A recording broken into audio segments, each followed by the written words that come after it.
This is a CBS News special report on this Easter Monday, the death of Pope Francis. I'm Tony DeCopel in New York. We are reflecting on the life and the legacy after the Vatican announced just 2 hours ago that Pope Francis died this morning. Francis had appeared in public less than 24 hours earlier, blessing a thrilled Easter Sunday crowd in St. Peter's Square. 88 years old, the Pope was, of course, recovering from a case of double pneumonia that put him in the hospital for more than a month.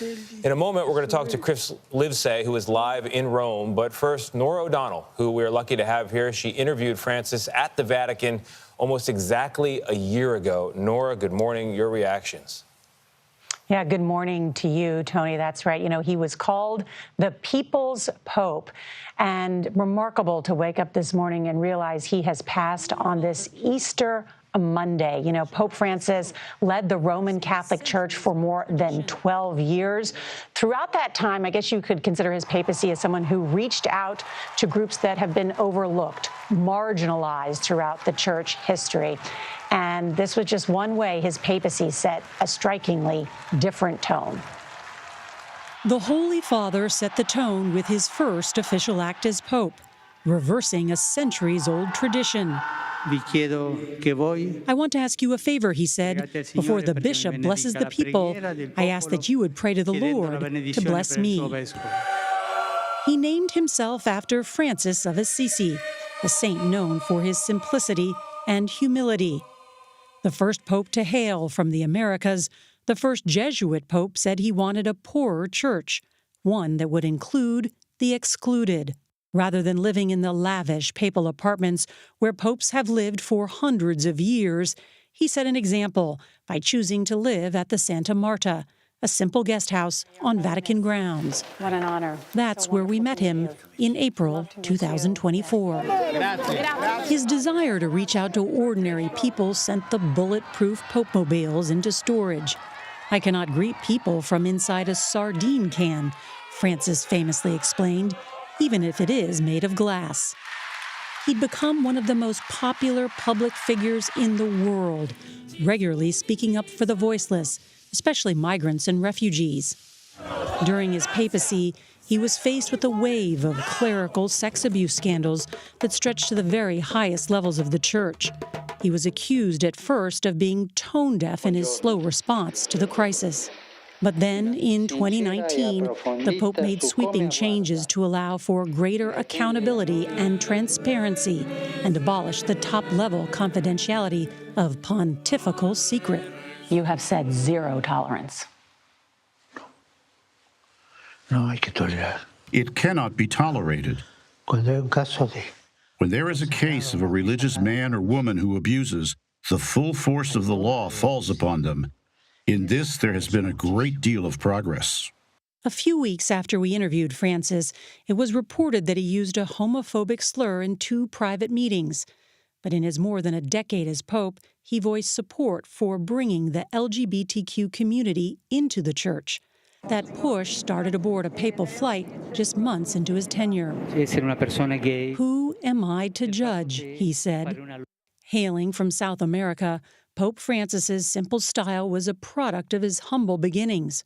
Jorge Mario Bergoglio was born in 1936 in Buenos Aires to an immigrant Italian railway worker and a housewife.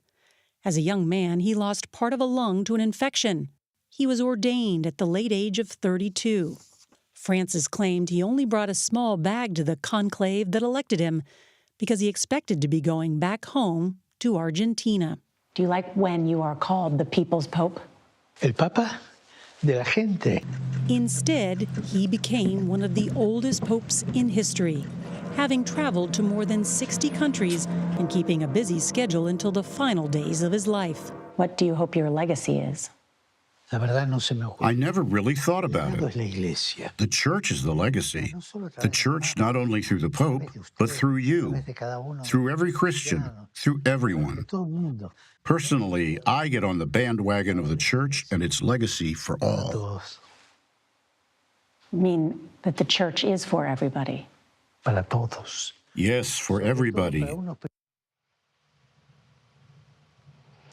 And as you can see there, Tony, in our conversation, which was more than about an hour long, his warmth, his conviction, the historic nature of his papacy, as we explained, because not only was he the first Jesuit Pope, the first Pope from the Americas, the first to choose the name Francis, as I pointed out there, because he wanted to bring a focus to the poor. And that's why he lived so simply in Casa Santa Marta, which is where we did that interview.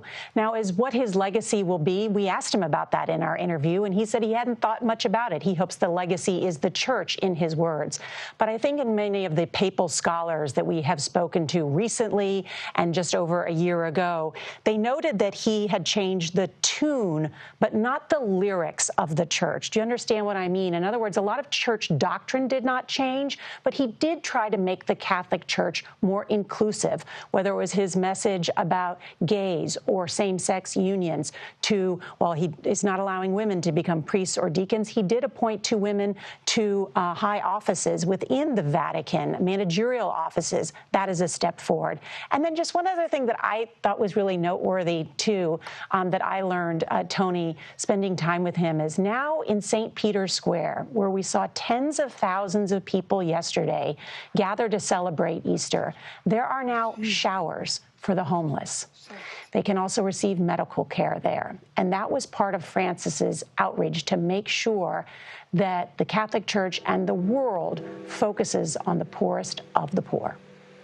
Yeah, Nora, it's so great to have you here. 1 year ago, you were in conversation with the Pope, the first extensive, wide-ranging interview that the Pope had with an American broadcast journalist, you being that journalist. One of my favorite anecdotes that I've come across this morning, something that's going around, is a story of the Pope as he tells his mother back in the 1960s that he wants to go into the priesthood, and she says, please, I would suggest you study medicine instead. And he tells her, as the story goes, I'm studying the medicine of the soul. And then in his role as Pope, medicine, it would seem, for the church as well, those changes to refocus the church on different parts of the Catholic experience. Sometimes it was something that cheered liberals and distressed more conservative members of the church. But as you point out, there was a change in the tune, but not in the doctrine. And I think that continues, as I understand it, in the plans now for the Pope's funeral. He won't be buried at St. Peter's. What do we know about his plans and what's next? That's right. I mean, a couple of things. That's right. I mean, he studied to be a chemist and then, of course, was a Jesuit.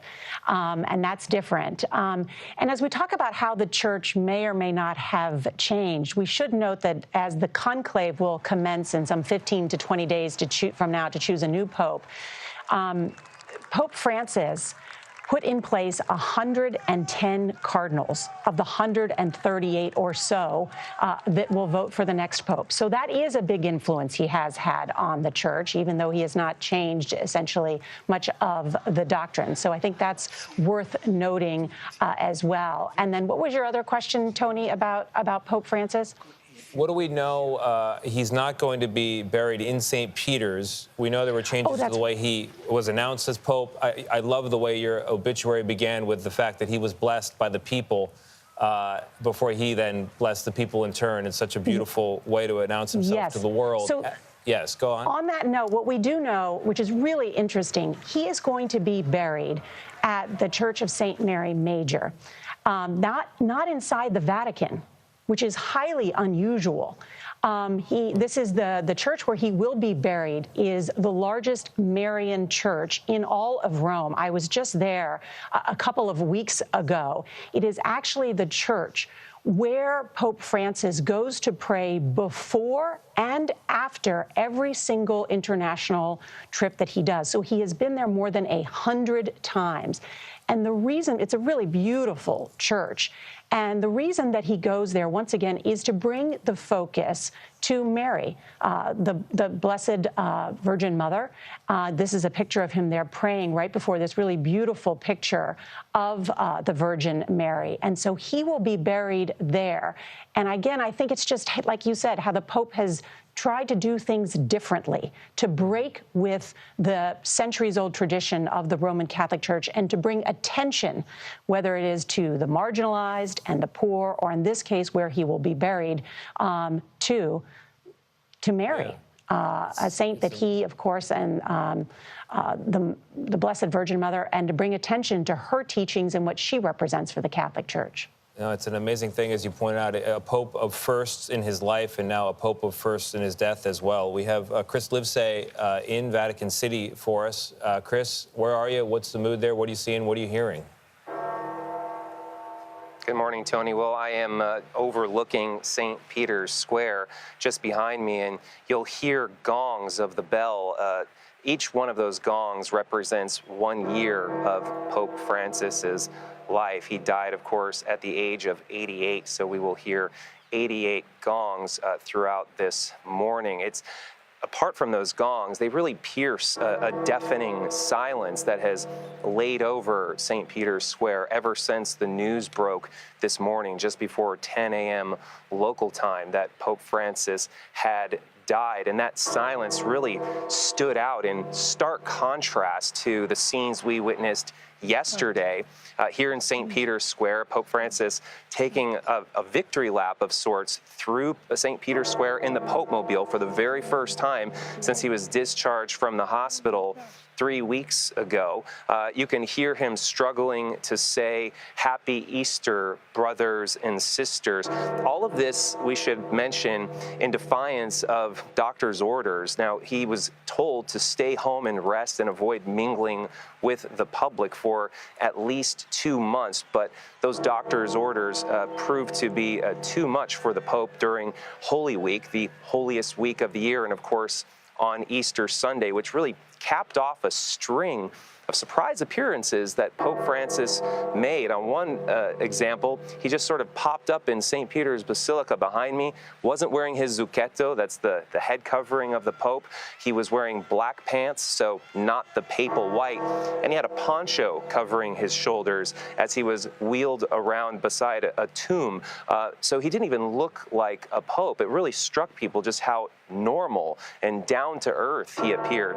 Then about a week ago on Palm Sunday, he made another surprise appearance, mingling with about 20,000 people here in St. Peter's Square.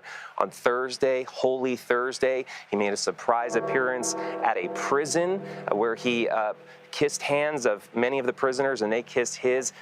About 70 inmates there. Again, all of this unscripted, unplanned, and it turned out to be just a drum roll, a sort of dress rehearsal for that comeback appearance, as it were, on Easter, which also turned out to be his last appearance, Tony. Chris Livesay for us. Chris, thank you very much. Nora O'Donnell reporting as well with an obituary there, remarking the passing and reflecting on the life of Pope Francis, age 88, 12 years as Pope, at times to cheers from more liberal members of the church and much distress for conservative members of the church. But as Nora points out, while he changed the tune of the church, he did not change the doctrine. And now we look to what happens next. For much more coverage, you should stay on this channel, 7 a.m. A special edition of CBS Mornings will follow. You may remember the Pope was in the hospital for more than a month with double pneumonia. So while this is, of course, a shock, it is also at the same time not a shock. We will cover it extensively in the hours ahead. This has been a CBS News special report. I'm Tony DeCopel in New York.